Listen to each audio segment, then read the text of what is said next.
La suite de nos reportages tournés au Vietnam à l'occasion de l'opération 11-11-11. Aujourd'hui, le pays séduit de plus en plus d'investisseurs étrangers.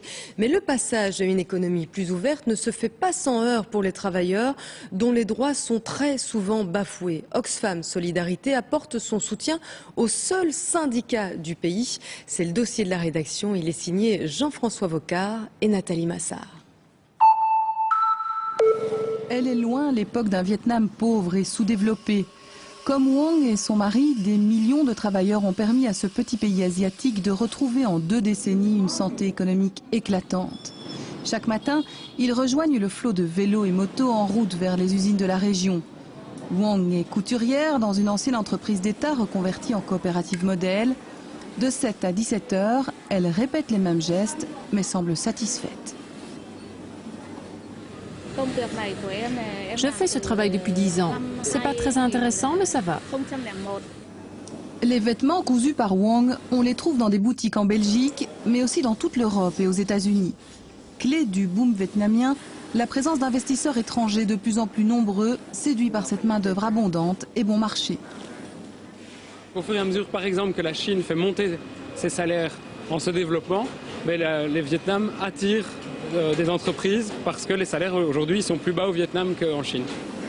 Wong gagne 85 € par mois, un peu plus avec de fréquentes heures supplémentaires, un salaire moyen au Vietnam, mais elle avoue pudiquement ne pas pouvoir se permettre certains achats. Ce vêtement est très chouette, mais il est trop grand et 44 $ de toute façon, c'est trop cher pour moi. Wong reste malgré tout privilégié. 1400 ouvriers travaillent ici dans des locaux spacieux, aérés et lumineux. Ils ont droit à des pauses toilettes et des repas et, nous dit-on, sont couverts en cas de maladie.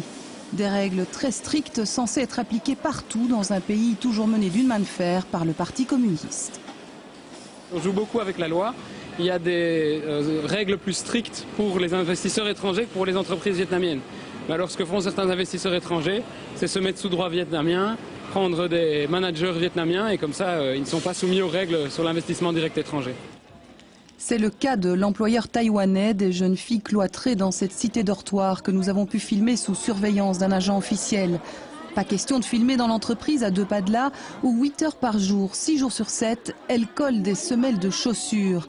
Mais l'état du dortoir et le discours officiel en disent suffisamment long. Vous trouvez qu'elles vivent bien ici, que c'est confortable? Oui, elles vivent bien. Elles sont très heureuses. Pas tout à fait la version des jeunes filles condamnées à vivre et à travailler ici jusqu'à l'usure, le temps d'envoyer un peu d'argent à leur famille. C'est très dur. C'est très difficile. Nos conditions de vie ne sont pas bonnes. Qu'est-ce qui est le plus difficile? On manque d'argent, mais surtout d'affection, de sentiments. On est loin de nos familles et elles nous manquent beaucoup.